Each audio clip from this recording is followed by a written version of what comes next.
दे विल्या तू इकडे ये. हो दादा. म्हणजे असं माहिती झालं तू लग्न करणार आहे म्हणून.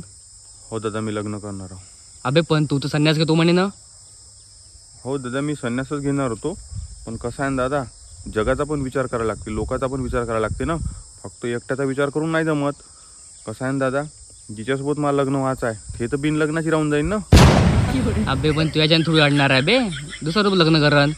अशी कशी करते दादा. मयनं तिचं जे बंधन आहे, गाठ आहे, ते वरून देवानं बांधलेली आहे दादा. असं कसं मायाशिवाय ते लग्न करू शकते. अबे तसं कुठं राहते का बे. तसंच राहते दादा. पाय दादा, सलमान खानचं लग्न नाही झालं, आता सलमान खान सोबत जिचं लग्न होणार तर ते तर बिन लग्नाची राहून गेली ना दादा. बापरे का हुशार आहे बे तू. मग तसंच राहते दादा. मला काही हाऊस नाही लग्नाची, पण दादा कसं आहे, माझ्यासोबत जिचं लग्न व्हायचं आहे तिचा मला विचार करायला लागते दादा. आपलाच विचार करून नाही जमत, जगाचा विचार करायला लागते दादा.